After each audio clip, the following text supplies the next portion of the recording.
SLBC tunnel ప్రమాదంపై ప్రధాని మోదీ ఆరా తీశారు. సీఎం రేవంత్ రెడ్డికి ఫోన్ చేసిన ప్రధాని టన్నెల్ ప్రమాదం గురించి అడిగి తెలుసుకున్నారు.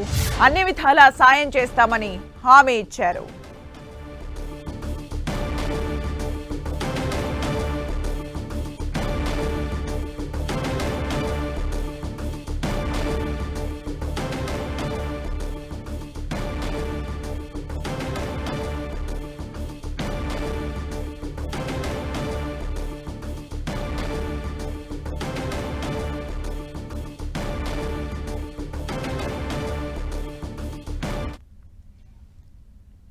ఎస్ఎల్బీసీ టన్నెల్ ప్రమాదంపై ప్రధాని మోదీ ఆరా తీశారు. సీఎం రేవంత్ రెడ్డికి ఫోన్ చేసిన ప్రధాని టన్నెల్ ప్రమాదం గురించి అడిగి తెలుసుకున్నారు. అన్ని విధాలా సాయం చేస్తామని హామీ ఇచ్చారు ప్రధాని.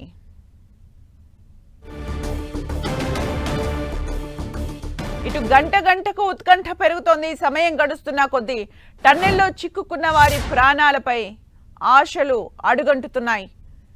10 గంటలుగా శిథిలాల కింద చిక్కుకున్న వారి కోసం రెస్క్యూ ఆపరేషన్ కొనసాగుతూనే ఉంది. పరిస్థితి ఏంటనే ఆందోళన ప్రతి ఒక్కరిలోనూ పెరిగిపోతోంది.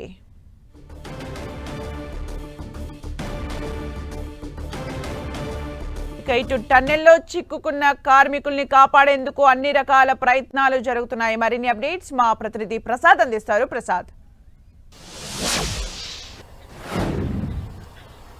సుమిత్ర, ఎస్ఎల్బీసీ టన్నల్లో ఉదయం 9 గంటల నుండి ఇప్పటి వరకు దాదాపు 10 గంటల నుండి కార్మికుల కోసం ప్రయత్నాలు కొనసాగిస్తూనే ఉన్నారు.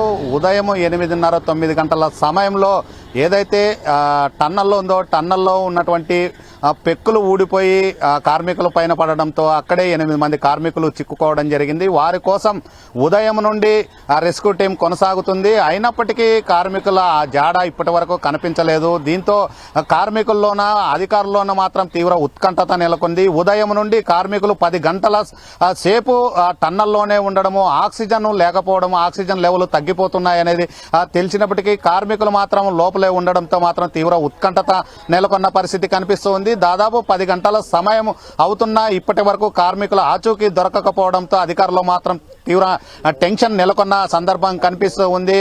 ఉదయం నుండి రెస్క్యూ టీము ఆ కార్మికులను తీసుకొచ్చేందుకు తీవ్ర ప్రయత్నాలు కొనసాగిస్తున్న సందర్భంలో ఇప్పటి వరకు కార్మికుల ఆచూకీ లభ్యం కాకపోవడంతో ఉత్కంఠత నెలకొంది. ప్రధానంగా ఏదైతే రెస్క్యూ టీము ఉందో రెస్క్యూ టీము ఆక్సిజన్ తో ఆ టన్నల్లోకి వెళ్లడం జరిగింది. మధ్యాహ్నం నుండి సుమిత్ర, అంటే ప్రసాద్, కార్మికులతో కమ్యూనికేట్ చేయడానికి ఏమైనా అత్యాధునిక టెక్నాలజీని వాడుతున్నారా? వాళ్ళతో కమ్యూనికేషన్ చేసే ప్రయత్నం చేస్తూ ఉన్నారా?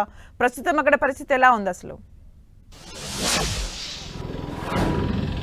ఇప్పటి వరకు అయితే రెస్క్యూ టీము కార్మికుల కోసం తీవ్ర ప్రయత్నాలు కొనసాగిస్తుంది. వారి నుండి కార్మికుల దగ్గరికి చేరుకోలేదనేది స్పష్టంగా అర్థమవుతుంది. వారిని కార్మికులు ఎంతలో దాదాపు 14 కిలోమీటర్ల లోపల టన్నల్లో ఉండడంతో రెస్క్యూ టీం కానీ కార్మికుల దగ్గరికి చేరుకోలేకపోతుంది. రాత్రి సమయం కావడము, అదేవిధంగా టన్నల్లో పూర్తిగా మబ్బు నిండుకోవడంతో కార్మికులను మాత్రం రక్షించలేని పరిస్థితి కనిపిస్తూ ఉంది. ఏదైతే ఉదయం నుండి ఆ కార్మికులను రక్షించడానికి రెస్క్యూ టీము ఆక్సిజన్ ద్వారా మధ్యాహ్నం నుండి తీవ్ర ప్రయత్నాలు కొనసాగుతున్నాయి. 8 మంది కార్మికులు, వివిధ రాష్ట్రాలకు సంబంధించిన కార్మికులు చిక్కుకోవడము, ఉదయం నుండి వారిని రక్షించేందుకు తీవ్ర ప్రయత్నాలు కొనసాగించడం జరిగింది. అదేవిధంగా 2 మంత్రులు అక్కడే ఉండి ఏదైతే రెస్క్యూ టీంకి సూచనలు, సలహాలు ఇవ్వడం జరిగింది. వారిని ఎలాగైనా రక్షించాల్సిందే అనే ఆదేశాలు జారీ చేయడం జరిగింది. రాష్ట్ర ముఖ్యమంత్రి కూడా ఆదేశాలు ఇవ్వడం. సుమిత్ర, ప్రసాద్, కార్మికులు లోపలికి వెళ్ళేప్పుడు పని గంటలు అసలు ఎన్ని గంటలు వాళ్ళు వర్క్ చేయాల్సి ఉంటుంది? వాళ్ళు ఫుడ్ కానీ వాటర్ కానీ క్యారీ చేస్తారా? వాళ్ళ దగ్గర ప్రస్తుతం అవన్నీ ఉన్నాయా? ఏమని చెప్తున్నారు అసలు? అంటే వివిధ ప్రాంతాలు, తెలంగాణ రాష్ట్రానికి సంబంధించిన కార్మికులు కాకుండా వివిధ రాష్ట్రాలకు సంబంధించిన కార్మికులు అక్కడే విధులు నిర్వహిస్తుంటారు.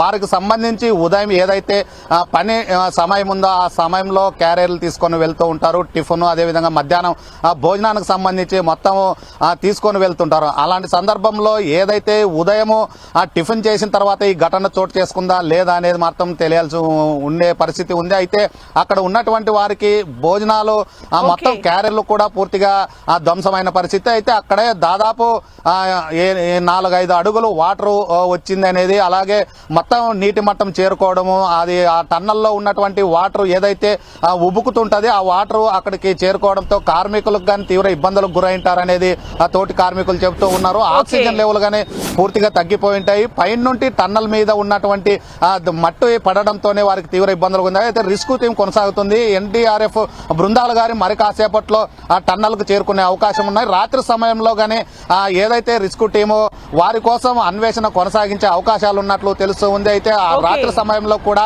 కార్మికులను తీసుకొచ్చేందుకు అధికార యంత్రాంగం పూర్తిగా కసరత్తు ప్రారంభించింది. అయితే టన్నల్లో మాత్రం హై టెన్షన్ నెలకొంది. కార్మికులను ఖచ్చితంగా తీసుకువచ్చేందుకు తీవ్ర ప్రయత్నాలు ఆ టన్నల్లో కొనసాగుతున్నాయి. Sumitra, thank you Prasad for the updates.